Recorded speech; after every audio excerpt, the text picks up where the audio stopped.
Welcome back to Mimosas with Comadres. My name is Mini. Lola. How is everyone doing? Hope everybody had a good week. We are already in August, so that means the dreaded back to school drill is starting, right? And hopefully everybody's kids is practicing to wake up early. Well, at least in this district, we're starting on Monday. My kids are not happy. They're high schoolers, so one's entering and one's leaving. So two different experiences there, but a little bit emotional on that end as well, because that just means I'm getting older, but it's okay. Oh. Aging like fine wine, you know? Yeah. That's what I tell myself every day, you know, especially when I see like the white hairs poking out of my eyebrows. It's like, what in the world? Like, Not the eyebrows. I thought it was only a hair thing, but then I saw like it was coming out of my eye. I was like, oh my god, I need to darken this eye. You know? So that's kind of crazy that, you know, transition of life, but definitely it's just getting the whole back of school.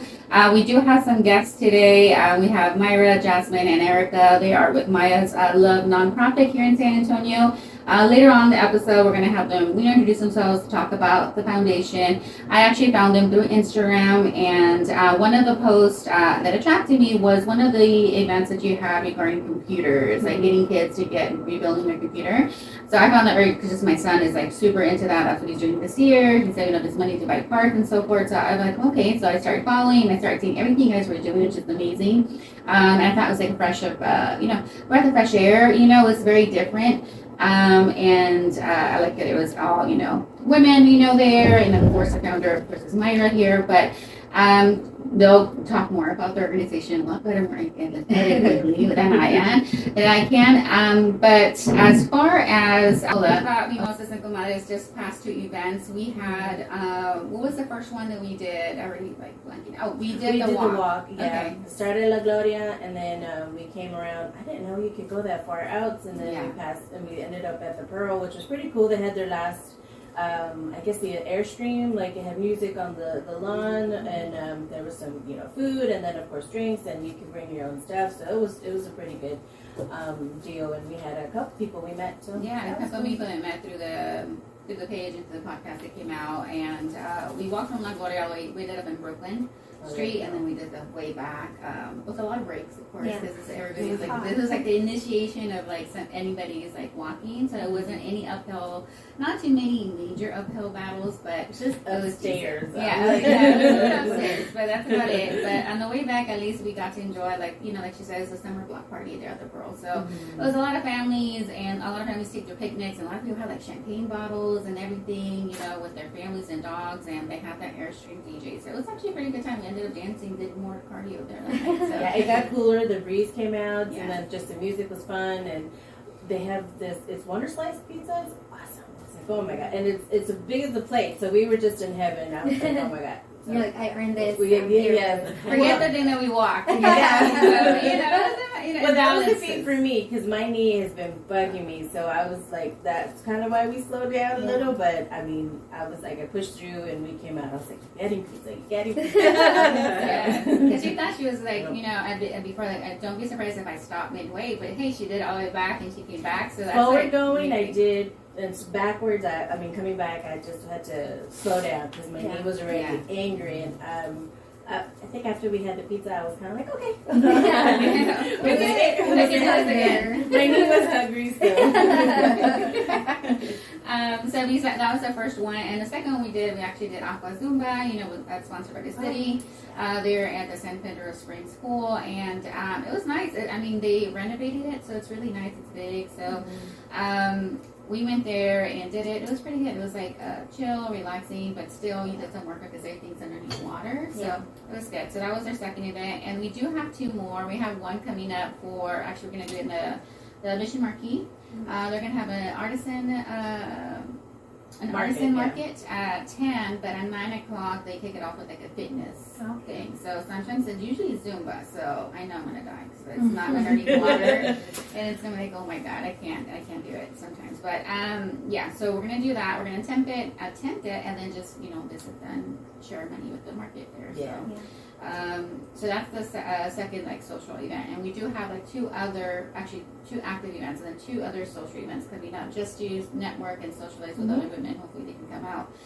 We're gonna do dance karaoke, and then we're gonna do a adult bingo at a Art Deco Pizza. So the bingo is free. You get to win adult prizes. We all know what those adult prizes are, and of course, just whatever wings if you would like to drink that night or not. But those 2 events is just to like meet people, get people out, and safely with other women. So that way they don't feel like they're meeting strangers too as well. But those are the 2 upcoming events for Mimosas with Comadres. So hopefully we can see you guys there soon, and that will be for the month of August. We're just hoping that weather starts like getting like a little bit cooler, like less than the 3 digits. At least give us 99 at least. I know we can't expect miracles here in Texas, even though every once in a while we do get snow and random in February. True. The whole snow stuff. So with that, do you have any chisme or anything new happening in your life, Lola? No, no. No. It used to be my Bumble, and I'm like, I met this guy, and it just turned out no, but no one's on the hook right now. So. I have school starting in 2 weeks. I have a Saturday class for microbiology, and that's going to take up a lot of my time because it's important for the program I want to get into. So I just need to focus on that, and squeeze everything else in, but just that's pretty much it. And it's good for me because I don't mean trouble in a bad way. I just meant trouble where I'm not shopping. I'm not out doing, just neglecting my work at home and stuff, So when I say trouble like that, I don't mean, I did that the other day, and my dad was like, I'm in trouble. I'm like, no, Dad. And he goes, I'm making sure you're single. And I was like, no. No matter how young you are, they're always going to question. That's why my daughter, like, so. doesn't matter. You can come back to me at 40 and be like, where are you going? That's the most annoying question she's already confirmed that I ask. Because she could be, like, in her back room, and all of a sudden she comes out with makeup and dress, like, where are you going? She's like, I'm not going anywhere, Mom. I'm like, okay, chill. I just asked the question, I just don't know, because sometimes she goes with her friends, you still have to ask and kind of thing. Yeah. But she's like, no, I'm just not going. I'm not going anywhere. I just want to put on makeup or something, taking pictures. I'm like, okay. But that's already confirmed. That's whatever most annoying questions that I have. Like, I'm sorry, I'm asking that if I see you when you're 40-something years old and I see you different, I'm like, hey, where are you going? So it's still going to be there. Sorry. It's not coming from like a bad place. It's because I love you. Yeah, exactly. I just want to include a little bit. I don't need you to be like all in your business, but it's one of those things. She's 17, soon to be an official adult soon, and she doesn't want to. She's like, I'm good. Like, I don't want to be an adult. Because she goes 18 as an adult. She can't, like, a lot of like teachers, counselors, or people out of like the school, or she's 18 now. She has to answer her own questions. Yeah. Right. So that's what she's like more like afraid about. Like, we've been talking about things like this, and we just had an incident about that at school. She called for counseling, for her schedule, and then the counselor will issue your daughter there, because she's 18. It's like, oh yeah, here you go. And she's like, I was like, nope, sorry. Like, she's gonna be 18. She's a senior. No, she says she's a senior. I'm like, oh, okay. Like, oh yeah, go for it. Push her in, push her in, because she needs to be pushed in. Yeah. Besides all that mom drama or whatever, the little catch up that I had a little bit, is we're going to go into Nopos Wow. The Nopos Wow, this episode is the Wakanda and Latinx representation with Black Panther, Wakanda Forever. So what do y'all think? What have you heard, or what you know of so far?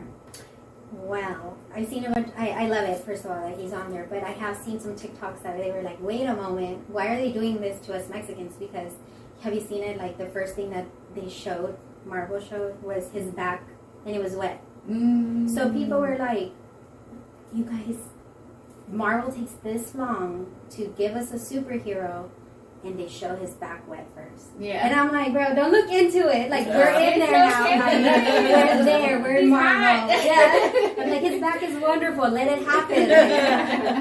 They were saying something about that, but it's amazing, that America, I don't know her last name, but America, she's on there now, and she's doing the time travel with U.S. Marvel. I'm like a big Marvel. But, she's traveling with Doctor Strange, and in that whole movie, and she's Mexican too, and it's like we're actually being represented by, and it's actually Mexican, Aztec, Mayan, like, love culture that's out there, and we actually have a person who immigrated from Mexico who's a descendant from this culture that's representing a role in Marvel. Like, it's so beautiful. Yeah, that's a good point. The point that I like most is that he is very, he's indigenous. You know, he's representing the indigenous community, and also it's based on the Mesoamerican culture. So it's something very important, and it's just kind of like a new point for all the things on the ones that are watching this.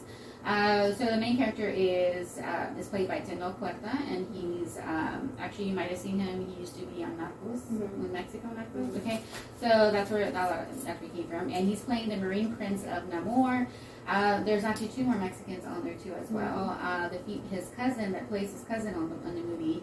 Her name is Mabel Cadena, or Mabel Cadena. She plays the prince's cousin. She's actually more of the superhero, one of the superheroes, and actually Tenoch unfortunately is going to be a villain. So he's going to be a villain in this one. And then the third one is Jose Maichi and Malinche. We'll play Atuma. He's a fearsome warrior of Namor on the movie. So those are the 3 representations of like Mexicans. Like first time we were seeing them in the big screen in a superhero Marvel movie. So I think that's amazing. That was like, I loved it. Like how the trailer came out. Not just like with what Black Panther represents already. And now including like our Latinos or Latino exes in there too as well. So I like it a lot. Anybody has anything to yeah, I'm ready. I want to see it. Like I like those movies, but I like that it's creating conversation. Most of the time, it was just about it's Batman. Like I love Batman. Any of the genres of Batman back to the '60s, and but now it's just like, well, who's playing it, and it's just going beyond the character themselves. Tell me what it means. Yeah, so I think that's awesome, and we're getting a role, and sometimes it's never a good role for Mexicans. Usually they're the bad guy, they're chatted up, or they get he was literally on Narcos very Mexico. stereotypical, So this is pretty good to have him in a superhero, role and character, and just to see that he's in the music industry too, and any of the other backgrounds that they have. And I know that we're capable of more, and our passion definitely shows. And so I'm excited to see it. How do you guys feel about other Latinos representing other Latinos? Like, for example, Bad Bunny just represented a Mexican character, but he's Puerto Rican. We have a lot of Mexican actors that are available, but then we had a Puerto Rican play a Mexican. How do you guys feel about that? Well, it's the same as Selena. I love the movie. She did very. I didn't know she was love Bad Bunny, Puerto Rican, so no one that's my honey. But yeah, she did a very good job. I thought she did a really good job. Yeah, and I didn't. She didn't do anything different than what she wasn't trying to bring her flag and or like purposely roll her R or anything like that. She really played the character really well. Yeah, she got to know them. She lived with them, and she really got to know about Selena. Yeah. So I think that's good. I mean, it's gonna happen. You may have someone who probably doesn't have the experience, and they're not ready yet. But when you get those chances, I think it's very far and few in between. So it's hopefully like it becomes more. Hopefully it becomes more available to them. They get more projects, and this is probably like that open door for it. So hopefully it happens. I think it just happened again too with, what's his name, James Franco. So he just got casted to play Fidel Castro. Yeah, that I do have an issue with. See? Yeah, entonces it's like because one of those not things. a Latino of anything, and there's a lot of other Latinos that can play that role, and I feel like it would be much justified by that. Yeah, for sure. There's just many Cubans that we can be like, hey, come on, you would be the perfect, and that culture. There was something like with African American culture. You can play, I don't know who said it, Morgan Freeman or somebody, and one of them, and it was like, you can play a culture, but as an actor, you can play any role, but you're not going to understand the culture. You're not going to understand what it smells like when you do your hair and they're running the hot comb through it. You're not going to understand it or feel it to represent the character fully. And that's what happens with James Franco, that you're not going to know the culture like that. So you could read about it, but you're not feeling it the way somebody Cuban from there could feel. There's no empathy there. Yeah. Yeah, it's like you haven't lived that culture, that like even like just hearing it, even though you're not in that lifestyle, but like as Latinos, Latino exes, that's in like in the culture, that's in your story, that's in how you're being brought up. So that's the only time I do have an issue with it. I don't have an issue when it's like a Mexican role and like a Puerto Rican plays it, or vice versa, or Salvadoran or Hondureño, you know, whoever. To me, as long as it's like Latinx represented, then I'm fine.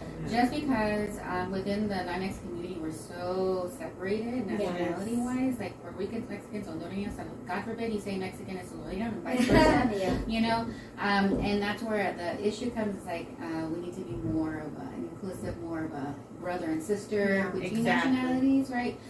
Versus like you're Puerto Rican and Mexican, because you know there is the clash sometimes with Mexicans and Puerto Ricans back in the day, right? So, and that's kind of brought up with the older generation, and the younger ones kind of hear it and they're kind of mimicking, but they really don't understand why, what happened. But that's the only thing that I don't want us to continue, because this is why the main reason we can't unite.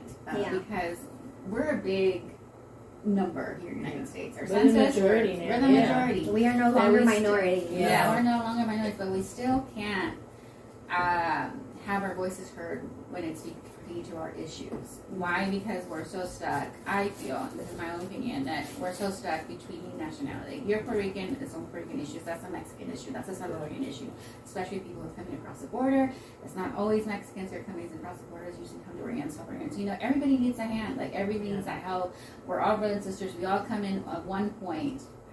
Our generations before have crossed over. I'm a first generation Mexican American, so my parents crossed over to work in the fields.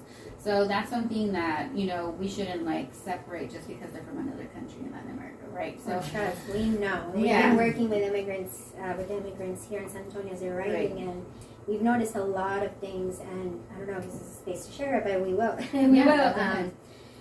That's one of the main things that we've noticed. So we have a lot of families who have been coming in, and they're from Venezuela. Okay. They're from Venezuela. They're coming in, and they're being processed through ICE, treated horribly. And the stories that we have heard from these immigrants to tell us that other Latinos are treating them the way they are. Latinos that are in the valley from ICE in McAllen, specifically the stories that they're telling us, and here in San Antonio. And they call it La Hielera, and they tell us how they get pulled by the hair backwards, how they get spit on, how they cross the jungle. They just came from a jungle, a horrible location that you guys could YouTube or look up. And they come here, they're wet, and they're literally, their clothes is freezing on there because that's how cold it is in ice. And they just give them a foil blanket. Whereas we have our refugees from Afghanistan who are coming in, and they're being homed. They're being housed. They're being helped. But what's going on? We have our entire immigrants coming. We shouldn't determine who gets what kind of help just because of how they look. And it comes down exactly to their religion and how they look. Because if you're coming through this way, then you're going to go through this side. Right, yeah. And if you're coming through this way, and it's just suspicious, right? Because it's like we work with them, we're doing everything with them. Why is it that we're giving them that extra? And not that we want anybody to suffer, right? But it's like it has to be the balance that we're giving to these immigrants, because that's what the United States is here for. That's what we're supposed to be. But there's no humanity, and that's where I feel like the humanity's gone in a lot of things now in the world. And we're just dragging each other down. Yeah, no, definitely. It depends on what border you're crossing from. Yeah, exactly. And of course, the skin color does matter, and it depends like what country you're coming in from. It's unfortunate, and this is pretty much how it's been. But conversations like this has to continue, and like the making people unfortunately uncomfortable.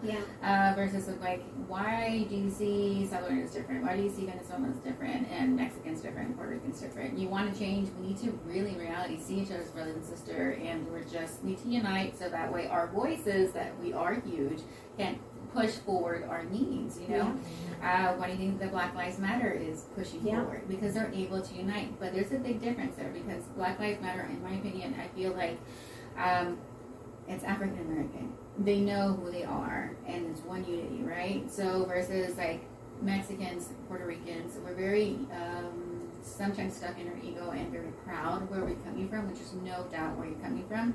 But I feel at the end of the day, we need to eventually come together so we can have that same movement and reach our hands out to Black Lives Matter, and to reach out to LGBTQ community, everybody, and like push our needs that we need as just humans. It's pretty much, we're not competing one against another. Another organization. So, but I can only speak for my community, which is the Latino Latinx community, and for me, that's what the divisions that I see within our own culture. So it's important, but this is why these roles that we're playing now in a predominantly like Black role, I feel like it's important now to include Latinos in there because again, it's like the working together kind of aspect and that visualization of Black and Brown working together, POC community coming together. I think it's important to show the younger kids and also the older kids that we can like work together and like there should be unity between us. So I encourage a lot of people to Google, right? Like they're gonna see these generations and stuff, and not generations, this culture of the Aztec and the Mayans and everything else, and people get curious. They Google, guess what comes up? All of the indigenous adversities that have happened in the United States.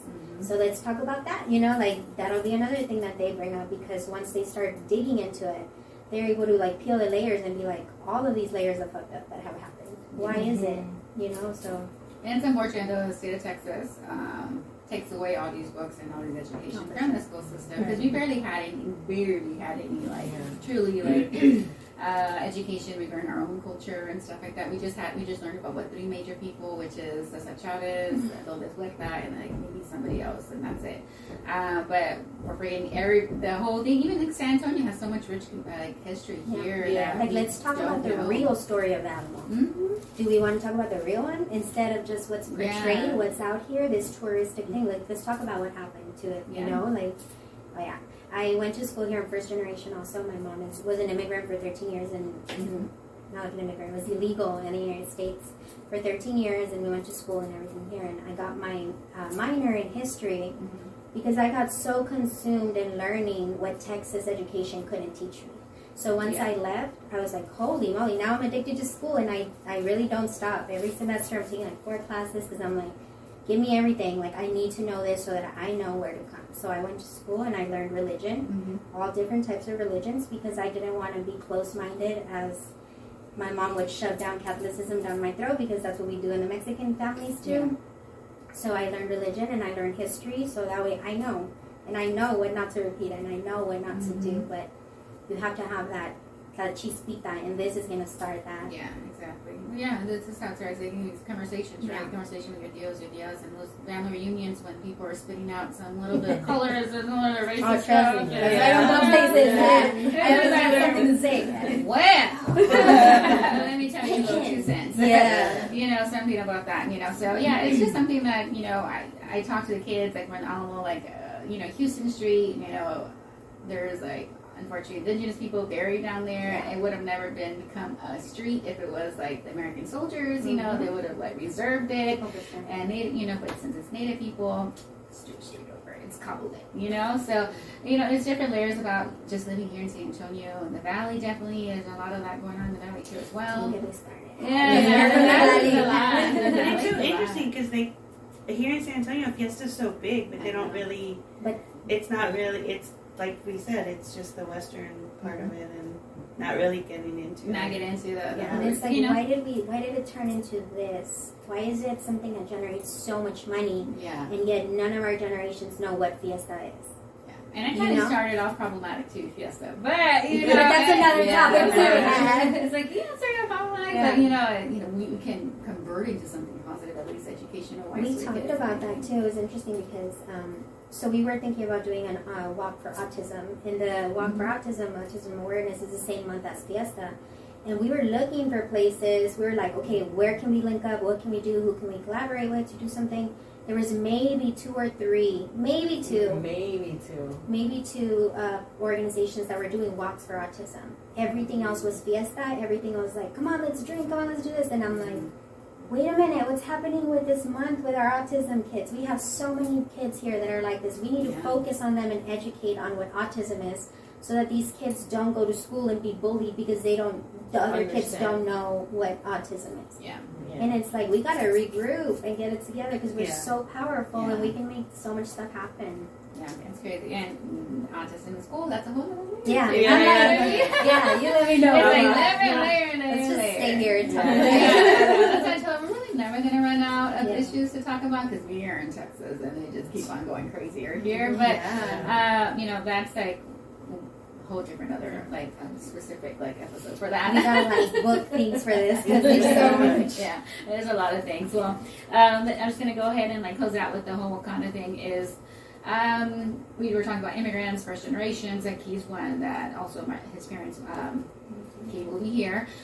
So he, you know, did a little like I'm just gonna repeat what he said, which I thought was great and like something for people to hear. It's just like he pretty much said, thank you to everybody, all my country folk, all the Latin Americans. You crossed the river and you left everything you left behind. Thanks to that, I am here. Thank you. By the way, no more. It's amazing, right? So I feel like that's great that he said that. You know, that was his journey, and that's so many else's journeys here. We know that going into the school district, your neighbors, your community, just, you know, friends, you know, the kids talk about it a lot too as well. So it's just great that there's some representation for us, and hopefully it continues going forward. So definitely it's giving back to the community. So with that tied into the title of the show is pretty much it's called the title of the show is pretty much is The Secret to Living, and I kind of left it that because everybody has a different what's their secret to living, right? To their own story. But this was a quote actually from like a TED Talk. The secret of living to living is giving, and I feel like this organization pretty much is ensembles that because you guys give so much to the community. So this is where I'm gonna hand it over to Myra. She is the CEO founder of Myra's Love nonprofit, and she has her two. The people that help her. Erica is part of the is the president of San Antonio, and then Jasmine is the social media coordinator director of the Maya's Love nonprofit. I did mention Erica regarding Uvalde. Before we go into that, I do want to touch base on that because I know you guys did some work with Uvalde. One of your projects was mentoring in Uvalde. Can you explain a little bit more about that? Yes. So what we did was Maida and I, when the tragedy happened in Uvalde, her knowing that I was from Uvalde, she's like immediately, what can we do? How can we help? And at that time, we hadn't worked together. Yeah, we hadn't. So that was like the first. Yeah, we worked together through the school, Another the organization, and so on, but nothing part of her organization. And so I was like, okay, let's do this. And we packed up our cars. We got some, fruits, and we had waters and toys and just things that we had. And we drove to Uvalde. Of course, Maida had never been there, and so I will say I've been to Uvalde, but when I go home, I just go straight to my parents, so I'm never really around the town. And so we showed up and we drove up and we went to the Civic Center. We left some stuff there, but then we were like, this isn't it, like we need more. So we went to the plaza and we set up a table. My parents met us there, and we were able to just hand out waters and toys to kids as they were getting there. And the crosses were just getting there too, and they were people were showing up. And because of that, we met a family, and one of the daughters was a survivor and was part of the, was at Rob in one of the classrooms and so on. And she just inspired us to do more. It was a feeling, like it was like a legit feeling. Exactly. Like we didn't know what to do, but we just knew that we had to be there. So it was like the day after, we just left. Yeah, we left Uvalde, but we knew there was so much noise going around Uvalde that we within ourselves were like, we can't come back during this time that it's very noisy. We need to come back when it slows down. And this is the time when the community is really going to need us the most, and really focus on helping them with trauma and resources and so on. And so we went to work, and Maida, created the program. We started to branch out, and we had, the community of Uvalde showed up, and they started to sign up to volunteer. And we, not just Uvalde, San Antonio, the Valley, California, Canada, Washington. We just had so many from everywhere, and that created the Uvalde program, where we were able to do 2 days in July, back to back, the weekends of Saturday, and we connected and we had different activities, but we helped the healing and we helped the parents.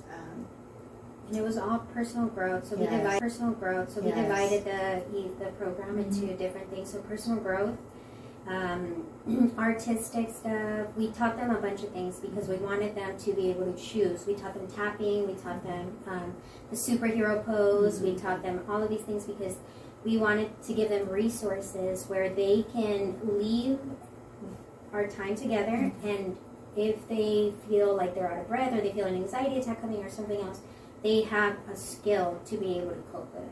So that was our main goal. And also, of course, one of the program goals was to connect Uvalde to the other people who want to help, to give those other people, most of the time when we see a tragedy happen, it's like, what can I do to help? Oh, I wish I could have done something, but I don't know how to help. Right. And this provided that. We also gave an option for virtual mentors. So we had them fill out profiles. They did everything. We printed them out and we gave them to the families. They're able to choose if they want a virtual mentor or an in-person one. So this allowed them to connect and network with people in California and people all over the world. So it opens up those mindsets too, where you have people from Uvalde who maybe weren't exposed to people from another state, and now they are. Now they have that connection. Even San Antonio, we had one family who bonded so much with one of the volunteers, which is a principal here in San Antonio, and now they have a home to go every time that they come here. Yeah. And they had never been to San Antonio. So it was two very beautiful events that we did, and it was just the start. We have it planned for every other month now. So now in September, we didn't go in August, but we've been checking on our families and everything else. And then in September, we have our next event, which it's going to be an ongoing thing. This the mentor program. It's not something that we are going to show up one time and be done. It's something like we're present in their life. Hasta que they tell us, no, right? So we'll be present every other month, and each time we're going to be doing something to honor one of the children and that was lost. And we honor them. We work specifically with the families, and it's one of those, we don't choose the family. It almost feels like the energies, and exactly. And it's like they choose us, and it's like a connection, and I'm like, okay, this next event, honestly, it was like a feeling, and I'm like, okay, I need to contact her mom. And I did. I went online. She gave us her number. She started talking to me, and she's like, I would love to, come up with something. And we did. And now we're planning a Lithia's Life of Color event on September 25th. And we are going to do this is specifically for Alethea. And we know that if she was here, she would have loved this event, and she would have been so excited to feel it and be there and show her art, and we're really looking forward to it. Can anyone else volunteer? Yeah, absolutely. Yes. Maybe you can share like a link or how they can just get some information, so if they need to. And then it's all over our website too. In our website, you can main page. You go www.mayaslove.org. You can see the link there. The registration link for the mentees. So that's anybody that wants from the community of Uvalde and whatnot. We have junior mentors. The junior mentors are all of the senior mentors, the volunteers, their kids, because we want to introduce certain words to them. We want to introduce what's a mentor. A lot of us grew up here in the valley, and we didn't know what a mentor was. We could have had somebody helping us, to help us in high school, to help us scholarships and everything else, and we didn't have it. So we want to introduce words like mentoring. We want to introduce words like leadership, ownership of your work, and everything else. So that's why we provided those different layers of volunteers to be able to provide all of that for the community in general, because our goal is to help everyone grow, right?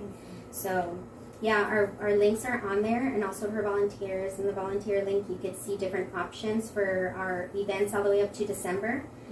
So if anybody wants to volunteer, they can there. And I was looking on your page, and you have like a love care package. Can anyone just send something? If they can't go, or they work weekends, or sometimes they can send a package to anyone of the. Yeah, so the care packages is something that we do but we accept any donations, of course. Okay. And any presents that you guys want to do, or anything for the families. We had one teacher in Washington State who donated 168 books.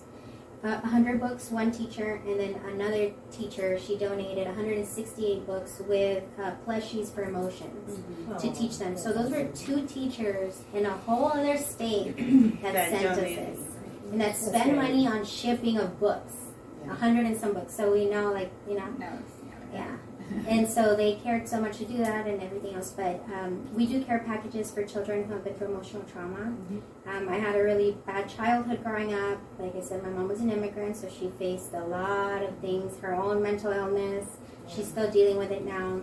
Abuse. She was also somebody who went through sexual assault as a child. So it's that trauma pattern that happened, right? That intergenerational trauma that just keeps happening. And that's one of the things that I want to focus on in my organization and then also in my education, to kind of acknowledge this and be like, hey, it doesn't have to happen again. You can cut this right now. Break the cycle. Yeah. And with our care packages, I had a bunch of people when I was little who would love me and unconditionally, my teachers, even like probation officers and stuff like that that took me in. And like I had a probation officer, Miss Torres, which I hope that one day I get to see her again. And I would get in trouble a lot, but it was also because my mom, it's our mom calling the cops because we're misbehaving. I didn't do drugs or nothing like that ever. It was just anger.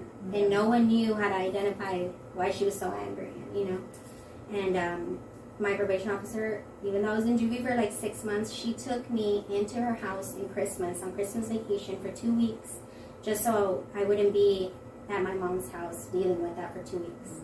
And it was like, people like you are the reason why I do what I do and why I created My Ass Love, because I know that if life would have been different if I would have stayed for those 2 weeks at home. So so they would give me stuff as far as like care packages and stuffed animals and stuff, and that's where that came from, the care packages. And we provide them all over the world.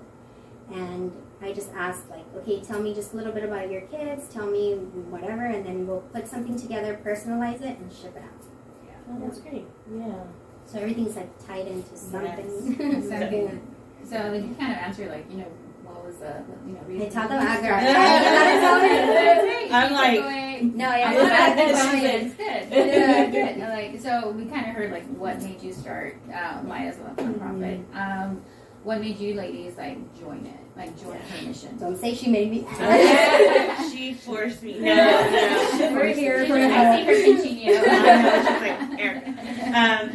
For us, we did an organization. We worked together in another organization, and so we really connected. We had our we got to know each other and what we're talking about. The fixed mindset. Our start was bumpy. Yeah, our start was bumpy with the fixed mindset, the closed mindset, and so she has really taught me to open that up again. I felt it was open, and then you close it, and now it's open. And so we connected really well. We did projects together, and it just intrigued me I went to her website and started helping with just different things, like how can I get back and so on.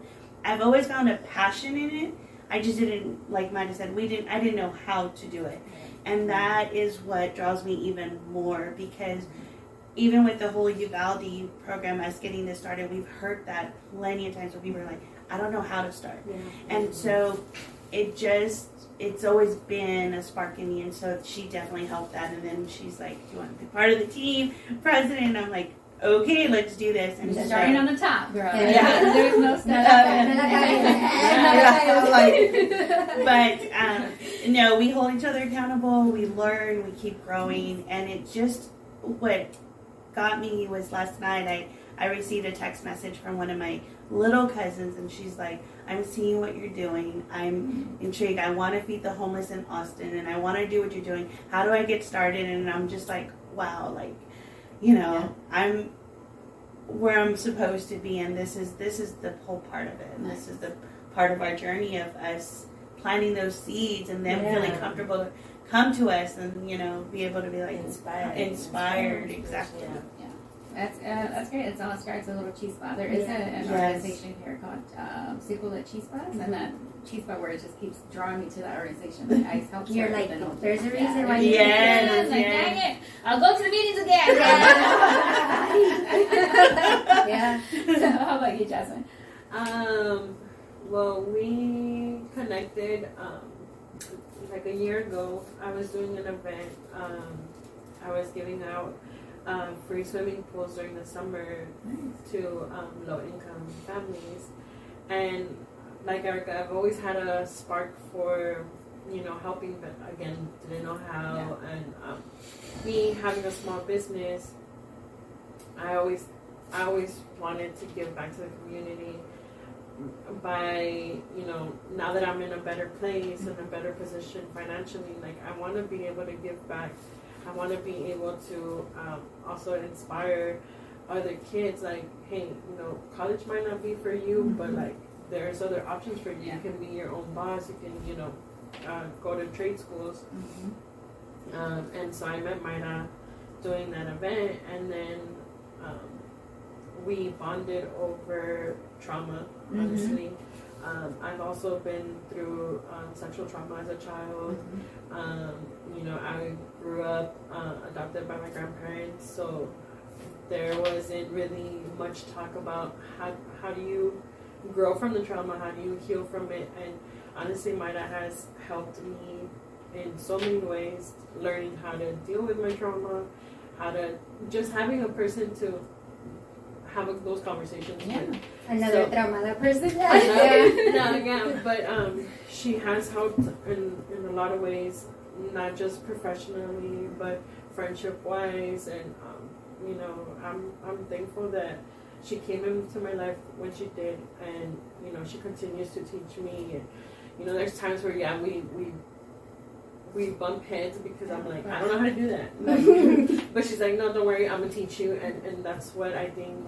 It's beautiful because she just has that natural gift of teaching. Yeah. Like opening your mind up to like, okay, you're this way, but there's other reasons, there's other ways for you to do things. And so I've been with her for a year, and she just stuck with me.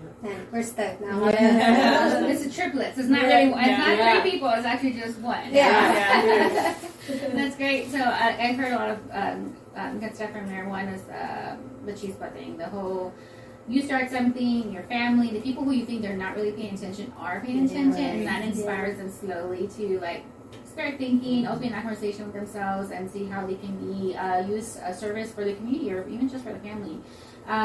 And then you mentioned about how the connection to Trauma Bond, and I think I've heard about what you were starting with the swimming pool in the summer. I think I've heard somebody doing it. I was like, oh, that's pretty cool, that's neat. And then, but going that with the connection to Trauma Bond, we have connection to Trauma Bond. Yeah, and very strong drinks one day, and we were just like, do you know what in the world? Yeah. No, okay, so I think vulnerability takes on its own face, because you can be vulnerable with people, but sometimes if they haven't gone through it, your vulnerability is lost. Right. And not in a bad way, but it's just like the empathy. There's a difference between sympathy and empathy, and when someone hasn't gone through it, and most people don't know what to say to comfort someone else, especially if you don't know them that well, but you're sharing something very personal. Yeah. Right. So when we talked, I had never shared everything, and she knows everything, and I didn't have a moment of fear. I wasn't like, oh my God, I said too much, and we're not gonna be friends no more, and something's gonna happen, because that was never an issue for me. I was looking for someone to not release it onto them, but just to say it happened, because I'm here. I'm still, still working on the healing and growing from it, because that's that quick temper for me, because I'm like, you're not gonna take advantage of me. No. I have the head shaking and stuff, and I'm just like, no.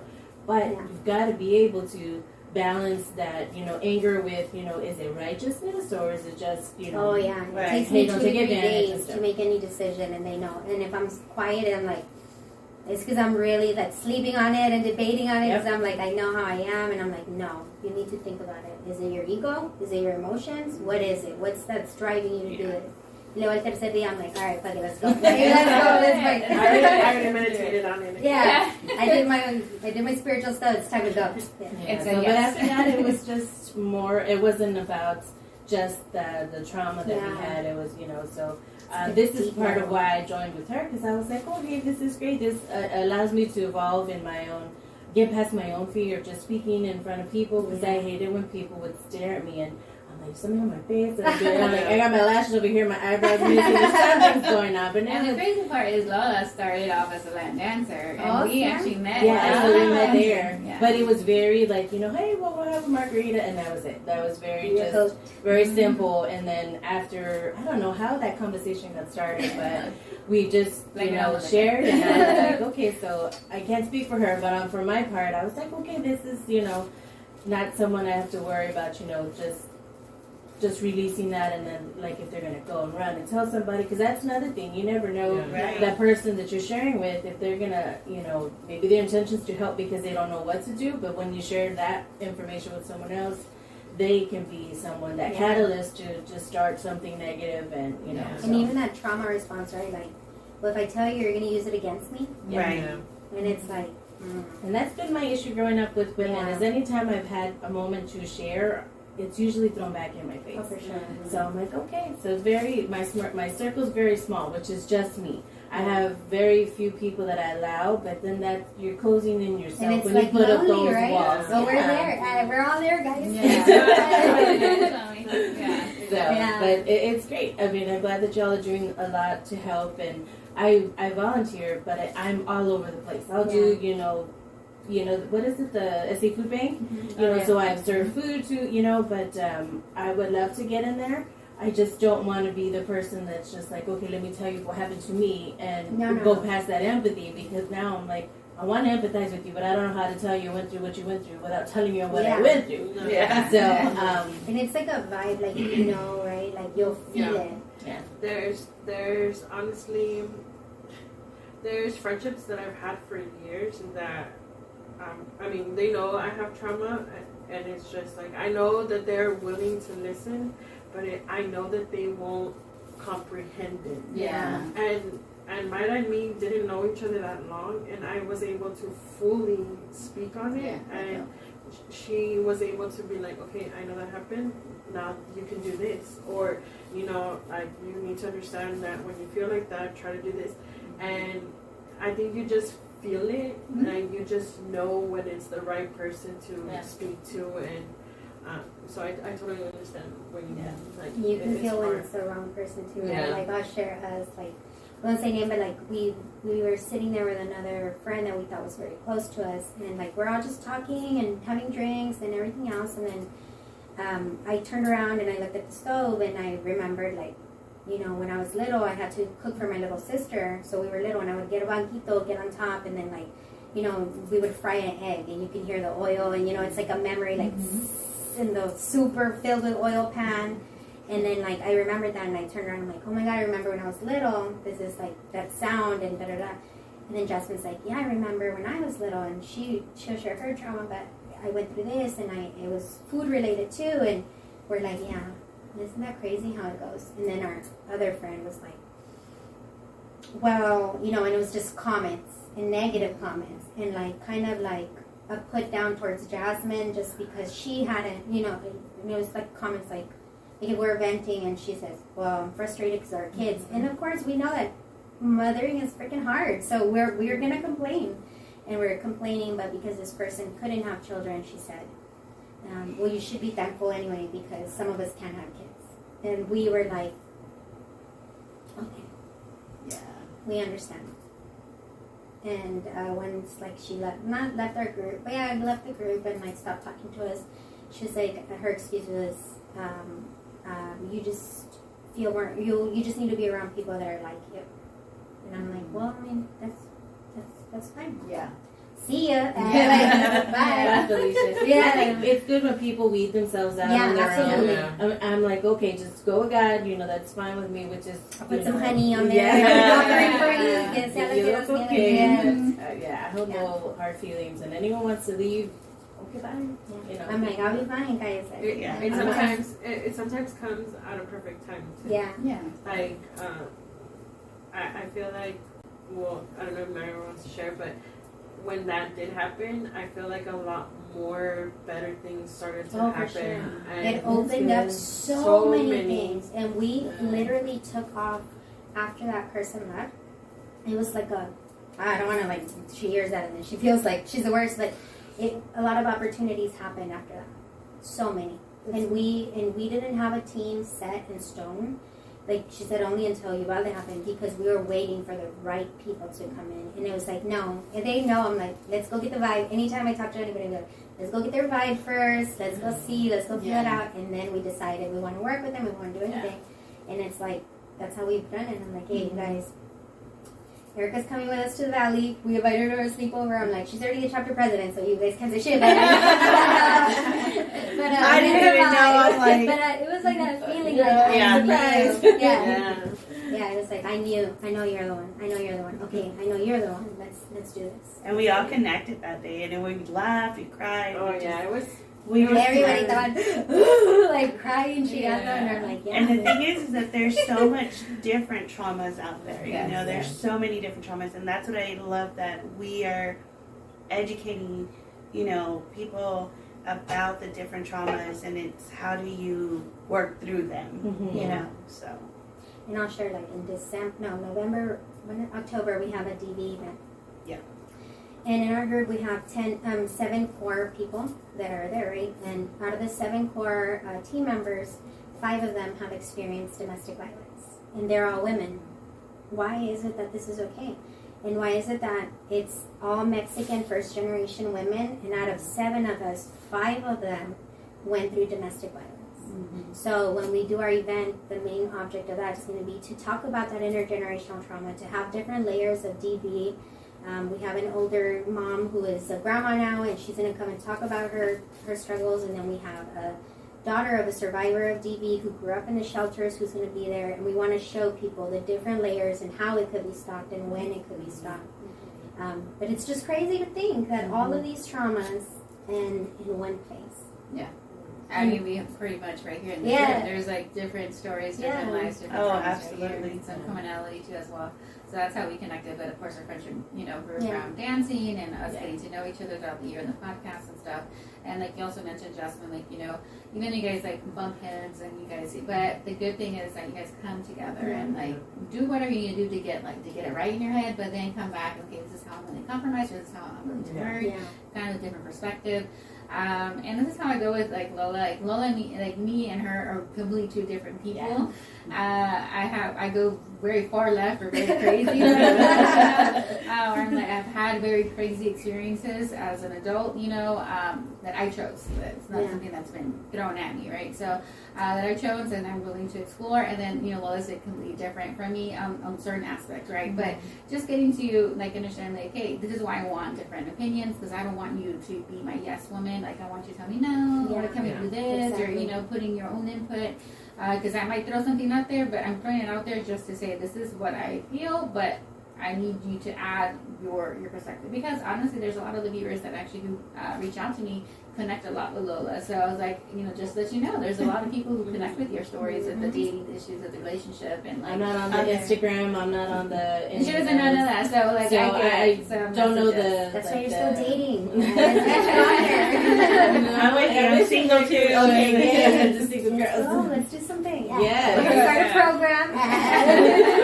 This is our single life. I think that's why we're trying to do the whole social networking thing. So like, maybe a compadre will join us here. Yeah, that we have night, girl. This year I can feel it. There's a man coming into your life. I'm working on That's it. not good to do. And we talked about, I think we had an episode about settling and how, you know, sometimes it's just where you're like, well, it's been so long. And I'm like, no, because I've done the guys that I'm not attracted to, but they have everything else on paper. So I'm like, okay, check. And I've gone out and I'm like, oh my God, you know, it's just like, I don't know if I can kiss that man. I'm sorry, baby, you're beautiful in God's eyes, but not in mine. Yeah. You need a shirt like that. Yeah, that's actually a good little Yeah. price for a shirt. I'm gonna trademark that right now. Right down, right That was created by Lola. That was it. There you go. From this That's episode. fine. Anyone that wants to make it in black, please. Yeah, if Yeah, anybody yeah, wants to there you purchase go. one, let Yes. Lola know. So we talked about like the growing, how you guys bonded, how we bonded, like how the good stuff. So what would you say is like the hardest part of a nonprofit? For any of you We're guys? like, You guys, oh. any guys? I'm What's the trying to hardest say it politically correct. part? It could be, I don't want it to be like with like No. the back office stuff, because I know that's like hard No. all the time, but you know, It's other like- stuff. I think for How it connects with your family, how it connects with your social life, how it connects like with I'm trying to say it the way that. Well, for me and my end, family wise, Oh, yeah. my husband is super supportive. yay. That man is top tier. But with my family, it was an issue because again, I'm adopted by my grandparents. They're immigrants. And so for them, it was like, go to school, work, and like, stay home, you know, dedicate your life to your kids, which I understand some people want, you know. Mm-hmm. But for me, it's like working with Mayra and working with the community, it fulfills my heart and it makes me feel good. And I love seeing, you know, little kids' faces when we go and we drop off care packages, or even when we put on events and things like that. And I actually took my mother to an event, thinking like, okay, like, let me We show even paid her. her. We're like, hey, Yeah. Jasmine, let's create a plan. We're gonna bribe her to go over here and be like, we're using your services. Can we pay you for the champurrado? We'll pay you this much. Yeah, just because I wanted her to understand where I'm coming Yeah. from. Like, Yeah. like I know it's not a traditional work environment, Yeah. but I love it. And you know, she was there. She had a good time, whatever. And then on the way home, she's like, I just don't think that this is for you. Like, I think you need to focus on your family, focus on making sure that you're good. Why do you have to worry about other people's kids? Why do you have to worry about fixing other people's problems? And you know, it was heartbreaking because I'm like, I took you hoping that you would see It was a Christmas event, yeah, too, guys. you would see it from my perspective. And so she didn't really understand. And I was like, you don't understand that I know I'm working on my family. I know I have things that I need to do within my family. But you also have to understand that if I would have had somebody like me at a younger age to show me like, hey, you know, there's somebody out there that understands you, that loves you, blah, blah, blah, I wouldn't have grown up to have the problems that I did have. And if you, as my parent, would have had the resources that we give, you might have been able to understand and see those signs at a young age, and would have been like, okay, how can I help her? How can I be there for her? And so sometimes it is bad for family-wise because they might not understand it, and you know, you have to be okay with it. Like, and you know, as much as I love her and I understand her too. Like, that's another thing too. Mayra has taught me that, you know, my mom probably had her own traumas that she doesn't know how to deal with. Yeah. And it's like, I have to be okay and understand that not everybody's going to see things the way you do it. And you just have to be okay with that. And create your own boundaries. Yeah. Like good, healthy boundaries. So, Yeah. you know, now you know like which ways to include her, which ways to kind of Yeah. respectfully give her space and so forth. So, how about yourself? Or if you have any.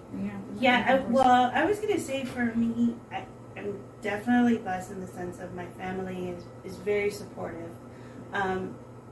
We've always been giving, my dad's taught us that, but this has definitely opened up their eyes even more, where I was spontaneous, but now more spontaneous, and they're like, whoa, Erica, where are you going? What are you doing? They called her. We made it to Uvalde. What? When did you guys come to Uvalde? Why are you in Uvalde? I'm sorry. We just we had a family. We found a house for them, and now we're here. Yeah. And they're like, And that's how they're like, whoa, you got to be careful. But they're very supportive. What can I do? And for us, it's opened up our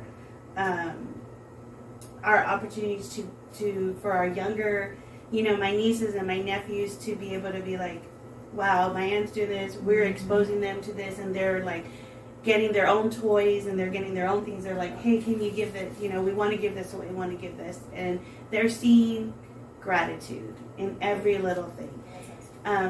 What I would say for like what could be bad, it's you're really understanding the whole nonprofit world. You're being exposed to the nonprofit world, and it's hard because you have your good and your bad, and you're like, where do you fall, and why are people not thinking? But like Madison, we have to step back and we have to think of ourselves and be like, we just don't associate with, you know, certain organizations, and things will come to us. So it really opens your eyes in a whole nother level as far as not intimate, but more around the world, and how around the world there's a lot of organizations that are, yes, I'm ready, let's do this. And then there's some here that you're like, whoa, no, not for me, you know. Yeah. So it's just understanding the whole nonprofit. The whole nonprofit roles and like They're the two world. totally They're in different. worlds. Right. So different worlds. which I understand. And me, I've been in nonprofits, like I mentioned. I Círculo de Chispa is what they provide. Let me just show you guys. It's a intergenerational group.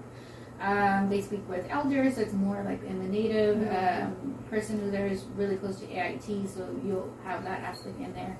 But what they're doing is they are getting donations for underwear for kids in elementary years. Just undies, bras, underwear, socks. Those basic needs that sometimes we kind of overlook. Yeah. And so that way they have the basic needs of those undergarments. So that's what they do. But I kind of got a view of what a nonprofit, all like the stuff you have to go through, right? Mm-hmm. But with me on the, like, what I realized that, like, you know, working in that end or having some kind of experience with that, is what would be bad for me is, like, hardest thing for me for a nonprofit is that you can't reach everybody. Right. That sometimes your funds are not for everybody. You have to, like, pick certain schools or pick certain areas that really need it versus, like, man, I wish I had, like, the amount of money, the amount of resources, the amount of people donating so that I can reach everybody who needs or asks you, like, yes, I can do it for you, you know, or not, like, okay, maybe right now, but in the next batch you'll be in, kind of thing, right? So that's, like, was the hardest thing for me for a nonprofit, just because of the, like, realizing that, okay, our funds are only serving this, our budget donation is only this, or we can only help so many families from each school, but I mean, I'd still be proud of, like, at least those families taken care of, and the counselor keep on asking for that organization. So I think that's the hardest part, at least what I had to see or deal with. On the flip side, you guys also said a lot of good stuff about, like, memorable moments of what you've had in for nonprofits, for your nonprofit, for Maya's Love. I think it's amazing. Or I think you guys mentioned a lot of things too about everybody's like, you've kind of felt overwhelmed, like, how do I start this, or who do I connect with? What would be y'all's tip, like, for someone who's thinking about it but just doesn't know how to, or is too scared to jump in, or doesn't know how to Just what's do that? it. What's Some that? people don't do it because, oh, I don't know anyone. Mm-hmm. I They didn't know can help anyone in me. I literally moved from Hawaii after 10 years of the Army. Mm-hmm. And I got to San Antonio and I started my nonprofit organization. I created my paperwork from scratch by myself. Then I got a legal team and they did the IRS portion. Mm-hmm. And we didn't have a 501c3. We literally just got our 501c3 to get funding and all of that official through, like, or HEB and big organizations like that. So it was Jasmine and I, like, we connected with local nonprofit or local businesses, and we were built on small business collaboration. They helped us where we would ask them and they would sponsor 2 families for Thanksgiving. For a whole year, our community and our small businesses, they came together and did that for Maya's Love. So forever, like, we shout them out anywhere we go. We're like, thank you to the small businesses, because Maya's Love is built by the community. And our core team got made by the community. You know, we got strong like that. But just start it, do it. If it's in your heart and you know, or reach out to us. I can help you do your 501c3. Like, I can help you do everything.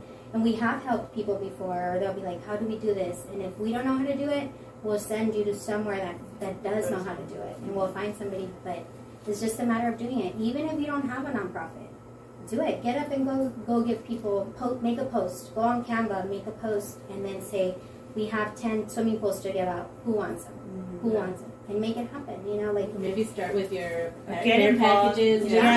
Just do something. Yeah. I think just good. also getting involved, because it is scary. Like, you know, Maida says, and we have resources. Get involved with a nonprofit that you feel comfortable with, and you feel comfortable enough to ask questions to even the founder or the members there to help give you tips and resources. Because it is, it can be scary. Like, me too, I'm like, Maida, I didn't know how to get started. And she's like, this is it. I'm like, whoa. Mm-hmm. But once it's really getting your foot in there, taking action, and not letting fear stop you. Yeah. So a lot of times the fear is going to stop us from even volunteering. Yeah. And so it's like, well, I can't relate to their story, or there will be somebody that you will connect with. Yeah. So it's researching, and it's getting out of your comfort zone to do the research also, and to familiarize with the different nonprofit organizations out there.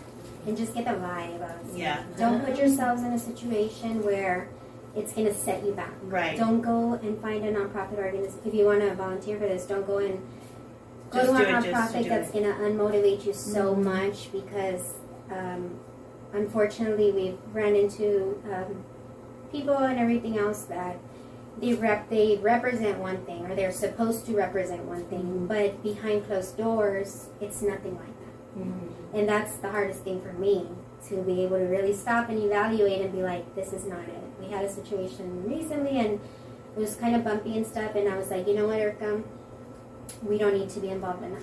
And she's like, but it's good promotion and we can do this. I'm like, no, just hold on, something bigger is coming. We don't need to be involved in that. We'll be a silent partner. We'll donate from behind. We're not going to leave them hanging, but we don't need our logo next to this, because we've seen that this other organization has treated others badly. I was going to ask yeah. about that. Not to interrupt you, I'm No, sorry, yeah. but I was just thinking that would be like a negative. Yeah. Not that you want it to be negative, but that would be, because you're running into a lot of people Oh, that for want to sure. do it, and it's non-profit, but there's still There's you still know, a competition. It's like it's a competition. It's still so that to me it's still a profit. It's a benefit. Competition, but it's again what they say they stand for, and they're trying to portray. Yeah. And it's like, wait a minute, you're not out here doing this work. You're not out here for this. Like, we see Just your names people out there. who wanted to show up to our events, specifically to Uvalde, and I'll tell you that I take Uvalde to heart, personal. All of those kids, they're my kids now. All of those families are my families, and I take it personal. So that's one that I'm like, don't touch them. And we had a lot of people who would just show up, take selfies, go take videos, post it on their Instagram, and then they haven't stepped foot back in Uvalde. Yep. They haven't reached out to these families, and I'm like, wait, we have to help them. They need us. And you have organizations that are on ground. Let's go be a part of it. You stood up and you said, oh, I want to help. Y luego pasó un mes, and guess what? Our kids are going back to school, and we really haven't done anything about this. How many of us have gone to school to check and see if you can even get into the cafeteria door? Because most of the times we can. Not a lot of us have. And guess what? We said one thing, but we didn't mean it. Yeah. We didn't mean that. And that's where I have the hardest time. Where if you represent something and you say something and you have an established organization or an established presence in the community and you say all of this, and I'm like, let's go. I want to, lead me. I want you to lead me and teach me. And then it's totally opposite. And then when hard times come, nothing's being done. Yeah. Then that's where my letdown is like, damn. I like what was said earlier about it's when the storm is gone, like all the noise and everything, and that it's was our quiet, main thing. and it's like, well, where's the love, where's the help, and you know, Right. so This I is the think time you'll that they find out, need it yeah. the most. And I was sharing that with Maida too, like being out there, like doing the legwork and being out there and connecting and building relationships with the families or with anybody, whom you know, whatever the event is, connecting, getting to know them. That's what it's all about. You know, it's really putting yourself out there and them seeing, because one of the families had posted, she's like, I met Maida and Erica, you know, and they said, you know, what they were going to do, and boy, did they do it, you know. And that was like, wow, she really took our work so hard, and she remembered, and she was like, they really did it, you know. And it wasn't for us to be like exposed or to, you know, build. It was out of the goodness of our heart, Uvalde, out from Uvalde, and then, you know, just the connection there, and it was just like, wow, like this is what it's about. So we So did. you're kind of like the full, or like Exactly. the full circle of it. Yeah, because we went the day after it happened. We literally went. I had stuffed animals in there. I'm like, what do we need? Okay, fruits. We know the families are not eating. We know they're not out there drinking water. They're just running back and forth, desesperados. Let's get them water. We went to Costco, got them fruit. We got them stuffed animals, 160 care packet, little Ziploc bags full of snacks. Everything was gone. And we talked to that family. We said, we don't know what we're going to do yet, but we'll be back.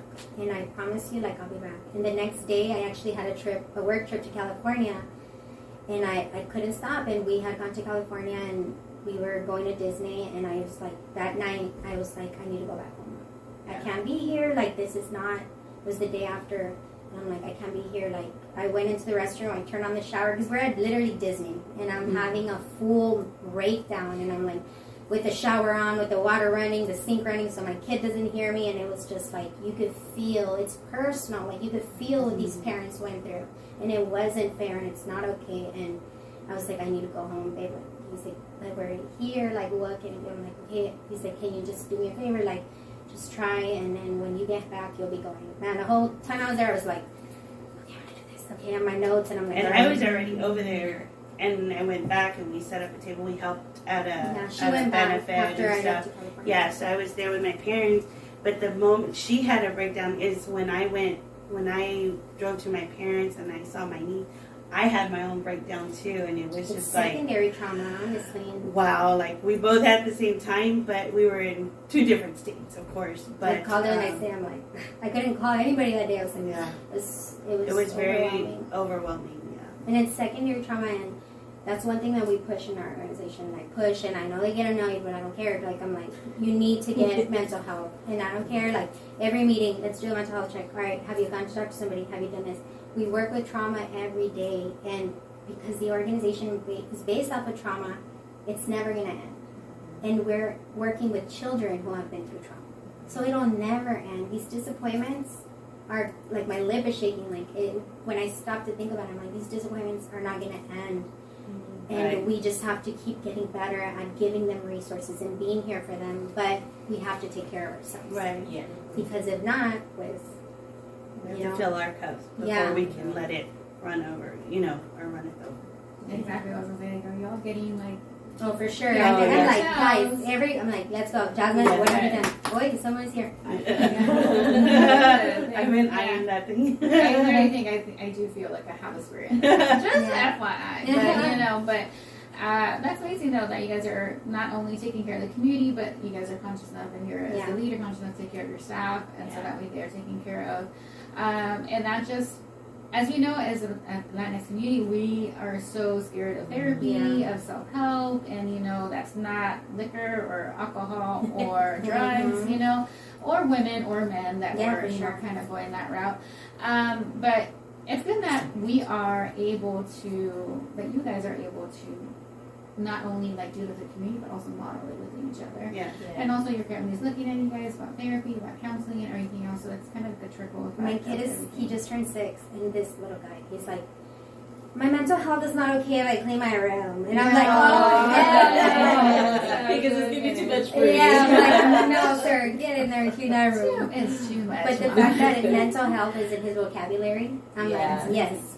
Yeah, that's great. That's great. That you're obviously they see a role model in yourself as a mom and as a person, as a human being around anybody. Like here in this house, we promote mental health because we're all in therapy. Yeah, sure. I'm like, guys, no, it works. I went it works. And we're all in therapy. We know that my kids are like in the push mode. Like they understand how it helps, but they're teens and they really don't want to do any of that stuff. And so, but I tell them, pretty much I gave them a break December. We're just gonna chill. You don't have to do any counseling if you don't want, but starting in August, you guys are gonna go back into counseling again and separate, counselors, things like that. So they're like, okay, but I'm still kind of installing with them just because it's harder teenagers growing up right now. Yeah. Right. Yeah. And I wasn't the greatest person. I was surviving, I was in survival mode most of my growing up years with my kids. I was married, but technically I was a single mother at that time, if that makes sense, but I guess you guys know the dynamics. Yeah. So I was in survival mode, and I was kind of like, hey, I've apologized. I keep my apology for the lack of that I was doing maybe as a mom. And I'm like, hey, I'm sorry, this happened, this, that, or that. Did you guys see that? Or that we're just like, in that state. So there's a lot of times on my end, but also I'm more conscious of like, and they're like, we don't like, I know, but it's good for you guys to hear that I'm telling you guys, hey, I'm sorry. Like, for like maybe like sharing my emotions, you guys like, yelling versus conversations, now as these couple years I've been, we've been having conversations with him. I've been having conversations with them so that way they can have a more open communication with me. But I think that's a different model behavior that's completely different than how we were raised, right? So I'm like, hey, we're all going to go to therapy. You guys are therapy. You guys have done it already. We're going to break in the summer, and then we're doing it again in August. I'm like, okay, fine. Talk about our feelings. Like, yes. Talk about your feelings. And like, and even if you don't talk about anything, the therapist that they've gone, we've been blessed. They've been pretty good with them. And another unique thing that I never thought is, I'm actually allowed to be in the therapy sessions, and I'm like, I don't need to be, because if they need to, like, no, but they seem to be more open when you're in. That's beautiful. I'm like, okay, all right, so here, and I'm like, if they say stuff, like, don't tell me, like, they say stuff, I'm like, shit, cringe, Like, oh my God. Your eyes twitching like, no. Yeah, and then sometimes, their suggestion is very out, like, to the left, like, I'm to the left, but still, so I'm still, like, programmed like how I was raised, right? Yeah, for sure. So, it's just, like, reprogram myself and just, like, hey, this is not your life, this is theirs, this is your experience, like, and if they don't clean the room right now, it's okay to clean the room right now, as long as it's, those conversations, those are simple ones, but there has been some tough ones. But, it's just, relearning things. It's a good thing that you guys are throwing that back in the community and then also covering yourselves as well as women. So that's amazing. So is there, like, let's manifest a lot of things right now. That's our favorite. Let's manifest. Let's Let's manifest as much as we can. Let's throw it out there verbally, out in the universe. Because I always start out with the saying, if you say negative things out in the universe, the negatives can come back. And say positive things, can come back to you. So what is our goals for Maya's love affirmation wise as far as that, and then we're gonna go into personal wise. You want to go first? I have a lot, so I talk about. Let's hear them out first. Yeah, go ahead, guys.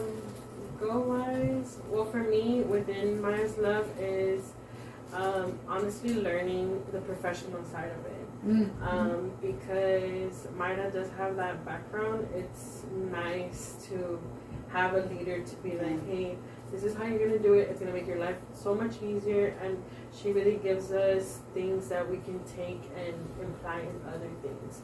So that's one of my goals for Maya's Love this year, is to continue learning on the professional side of it. I would say for me is just to continue to help grow Maya's Love, to not just stay in Texas, but also outside of Texas, keep growing to the different states, but different cities also within Texas, and just keep educating and just seeing it grow, connecting with, the people that we're supposed to be connecting with, and making a difference in the world, and just building on our own leadership, our own personal growth, and being able to just keep impacting as many people as we can, get into the schools and just grow. We have a lot of ideas. I always say every time I see like an angel number or anything, I always say the same thing. I always be like, to persevere, to prosper, and be the best mom that I can be while healing, right? And that's just personal, but for my nonprofit, I'll just share something real quick. I had a miscarriage in 2019, so that was really, really hard. One of the worst things that I've been through, and Maya's Love became my baby. So I had to really step back and say, I'm not going to go through this miscarriage again. It's not something that I can put myself through. So either if I have another child, I'm going to adopt or foster a baby or something like that, but I can't put my body through that again, because I know I won't be able to dig myself out. So I had to accept and really meditate on Maya's Love being my baby for this time, and I want her to thrive, and I want her to be amazing, and she is, she's touched so many people in so many different ways, and it's just going to grow from here, and we're going to keep meeting the right people at the right areas, helping the right kids, and it's beautiful where we can pull from. And because I was in the Army, we have people, my husband did the first generation computer building. We helped a first generation build his computer from scratch, and his mom, they're from the Edgewood area, and they wouldn't have been able to do that, and they wouldn't have been able. We helped them with the parts, we helped them with the desk, we gave them everything, and my husband sat there for 6 hours, which he's so they know him. He's so antisocial and quiet, and he sat there and showed him how to build a computer step by step, and he did it, and he's like, his mom's like, "Ay, Miss Mayra, gracias, porque ya me dejó en paz." And I'm like, okay. I'm like, okay, you're welcome, ma'am. So it's just to keep building and providing those resources and to involve people in. Yeah. If I know I have 5 veterans who know how to do something, I'm going to bring them on board and be like, let's go teach these kids over here in the South Side. Or, so we're going to keep attracting the good people, the right people, and we're going to keep giving that love and selfless care and selfless love, because that's where we are able to grow bigger. If we don't do it for like anything in life, like I always tell, don't do it because of your ego. Don't do it because of that. Do it because it's the right thing. And as soon as you do the right thing, because sometimes we want to be petty, right? Like I want to be petty sometimes, and I'm like, no, it's okay. It's not for me this time. It's not this situation, but something bigger is coming. And I've noticed every time we go through one bump, we get 3 huge things back. We went through a bump, and then the next night, I got a letter from the IRS saying we got our 501c3 approved. And I'm like, all right, universe, let's go. Keep it bring. Yeah. Keep it coming. Keep it coming. Yeah. Yeah, that's amazing. Like you did mention something about, I think the conversation has been going on regarding when you remove something negative or something that's not working for you, other opportunities open, right? So I feel like that's very important for everybody to realize, like, it might be just really hard right now, but you know, once you go through that little thunder, little storm, it's gonna clear up. And that's pretty much exactly what you were talking about. That's what I expressed to my daughter, just because of friendships. Right now, friendships and peers are so important to them. And she's went through some pretty hard friendship breakups recently. And I'm like, hey, you know, she was mad. She was, you know, very sad about it, depressed about it. I was like, you know what? All you can do is that thank them for the time that they were there for you. You know, they were there for you for a reason. You know, remember the good times. Yeah, there was a lot of bad times, of course. Remember that. That's important. But just, you know, thank regarding the friendship that they gave you at that time. And that love. And then What just was their move on from there. purpose? Yeah, it wasn't meant for it to last forever. It's, you know, friendships, relationships, work, it's seasons. Like seasons in your life, right? For sure. I'm like, let it go, and it's right now you're young. It's good to understand that people are going to come and go, so that when you go on with yourself, you can have these conversations. Like, okay, you know, this, especially with boyfriends, you know, that's something like she hasn't had a real breakup, but she hasn't had boyfriends yet, because she's the type. I kind of instilled her. Why date? You know, why have a boyfriend? You can date a lot of people, you know. So that's like kind of challenge with her. I'm there. Yeah. My mom did that, so and I'm still single. I know. No. Just, It could go either way. That's the kind of like what I've been telling. Like, I just don't want her to get tied down so young right now to a love, you know. And I know eventually it's gonna happen. She's gonna fall in love, and it's gonna like, you know. But you only can help so much because they're gonna do whatever they're gonna want to do. No matter But you're at least giving her the option. Yeah, it's the option. That's like, beautiful. You know, Yeah. like just date. It's okay to date. Like, it's okay to date different men, women, whoever you want to date. As long as the most important thing about her and like the kids is communication. As long as you're very transparent with that person, like, you know, this is what you're giving and this is what's expected. That way there's no leading. That way they don't lead you on, you don't lead them on. Just respect each other. But that's the conversation that right now is like I have to keep on repeating. Like, hey, it wasn't meant to be. You know, enjoy what you had. You know, enjoy those memories. But also remember, this is what happened, and this is why you're distancing yourself from that. And then go from there. And and I always tell it, you know, get what you like from the relationship, and then try to find that in other people, and now you know what you don't like. You know, so that way you know for sure you're not stuck with a friendship, even if it's a friendship that they're not giving me the same vibe or not giving me the same. I'm giving you 100 as a friendship. I want you to give me back 100.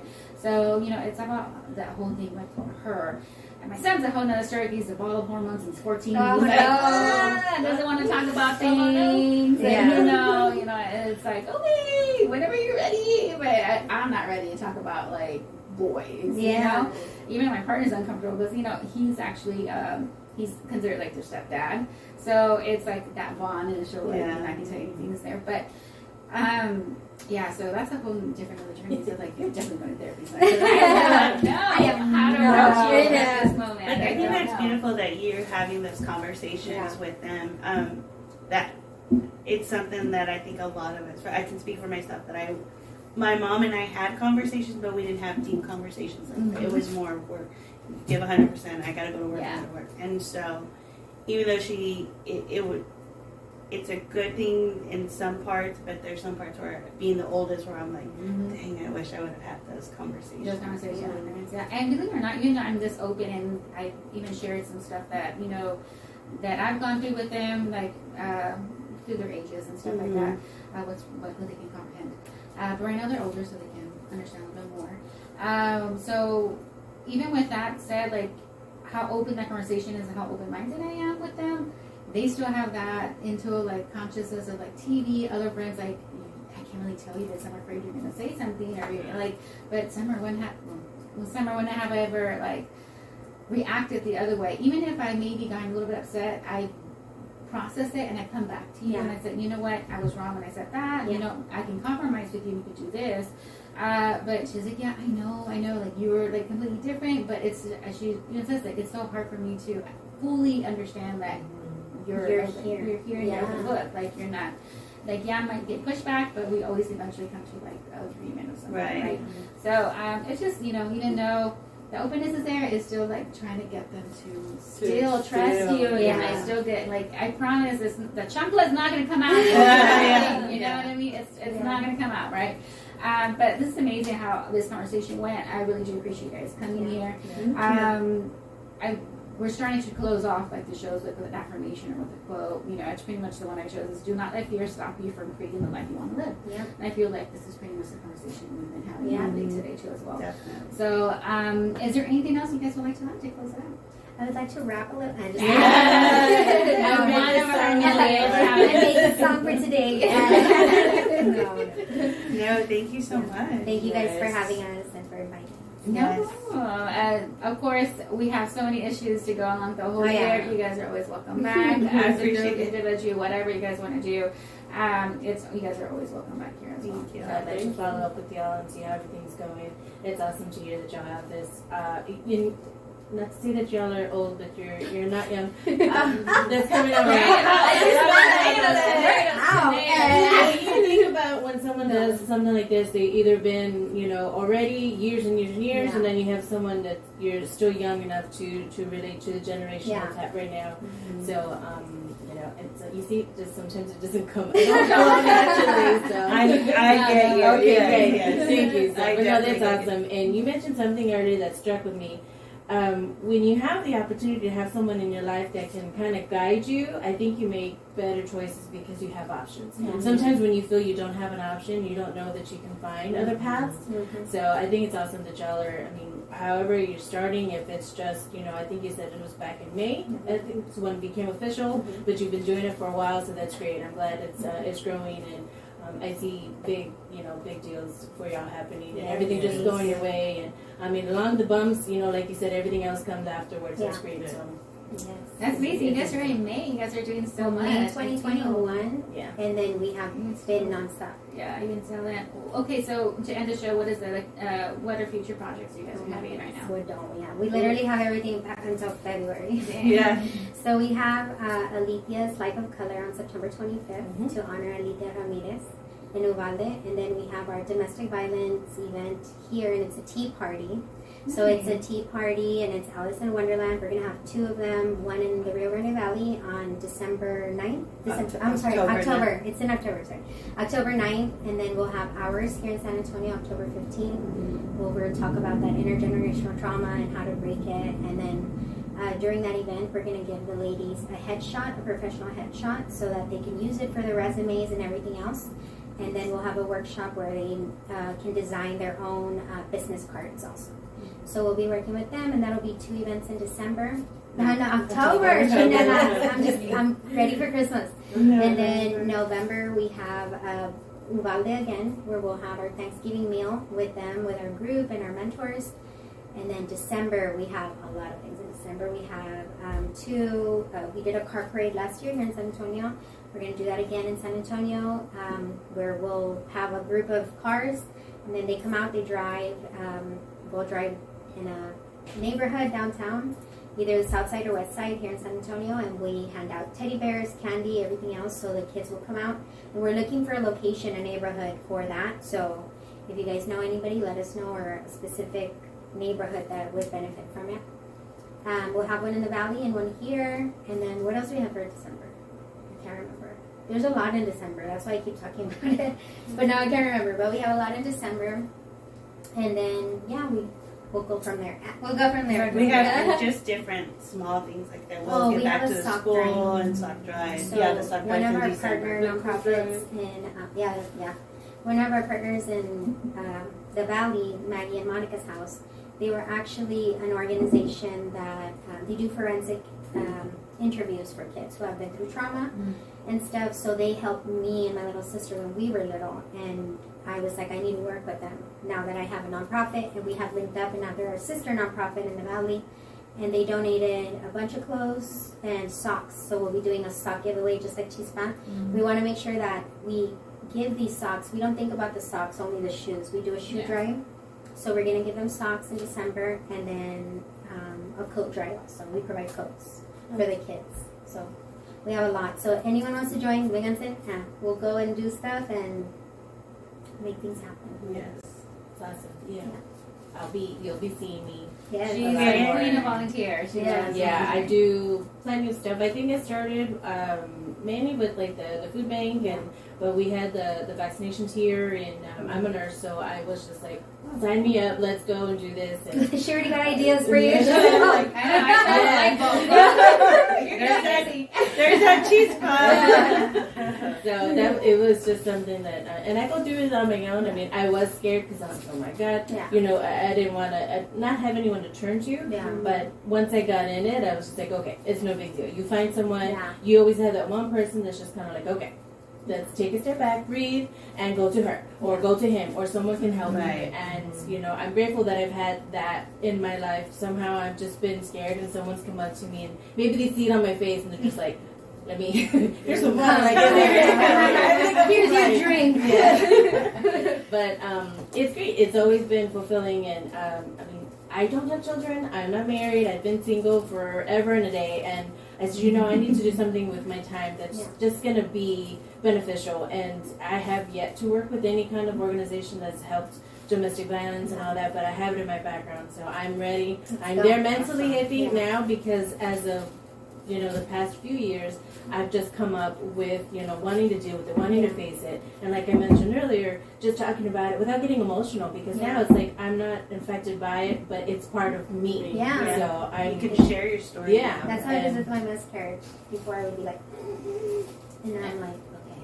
don't get me wrong. I'm not gonna say I won't No, be no. emotional. No, but- no, For sure. Yeah. If we talk about it too long, it'll Yeah. it'll come. Yeah. But you're in a place where Yeah. you feel I can share my story Healthy without it being Exactly. Taking Help. over. Yeah. Yeah. Because it used to take me a long time to It's get over empowering stuff. now. And exactly, definitely, and you know, you just never know who you're going to impact. Even if they don't say anything, someone's just listening They're somewhere, always and they're just listening. kind of like, okay, you know, Mhm. it'll be all right. You know, Yeah. it'll be all right. And that was my always thing with fear, was that I never knew I could get past it. Yeah. And once I did, I'm like, this is I nice. can hear Yeah. that. yeah. I do So this? it's great. You will see Yeah. me. So Nice. Well, we That's welcome great. you. So thank you guys so Yes. much. Yeah. Before you guys go, I've been wanting to ask you this question. Maya's Love nonprofit. Sorry, one thing about me, I butcher everything I say because English is not my first language, so I'm known to say phrases backwards or say the wrong words. Translating. Yeah. That made me okay. Does Maya's Love nonprofit come from your miscarriage? No, it comes from my trauma as a child. Okay, So, because Maya's like to me, Maya's and Myra. yeah. Were So like, maybe my name, my little sister, when we were little growing up, me and my little, I have an older sister, but both of us went through the traumas together, my little one. So my name comes from, my little sister couldn't say the letter R. So she would be like, Maya, Maya. And that's something, like one of the good memories that we had growing up that stuck with us. And she grew up, I grew up, she had a daughter, we named her Maya. I say we because we literally named her together. So we named her Maya, and I was like, I know that people can't read my name because it's M-A-I-R-A, and they always misspell it or say Maria. Uh-huh. So I'm like, what's another way that I can put it? And I put Maya, and Maya's Love is how I named it. And now it has a different meaning also because it's my little niece too. So it's not only representing trauma, but it's representing the future and, Yeah. and the Nice. brightness of new generations. breaking that cycle, Yeah. and how you can move forward. That's awesome. But, well, I know she can provide her nursing skills. I've been a breastfeeding counselor for almost a perfect. decade, Oh, so wow. you guys ever know, and I know other peer counselors that would love to work in Yeah. the community, so that's another thing. But I don't do that now. I work now where future and dreams die. I work in insurance, so, you know, so, but I needed a switch. I needed a switch. We'll Yeah, talk about so. it. Yeah, I needed a Another switch. light bulb. Yeah, exactly right. So, thank you, ladies, for everything. Yeah, I know you guys have a thank you busy so schedule much. after this, so enjoy the rest of your Sunday, and thanks for Yeah, thank you. Yay. Bye.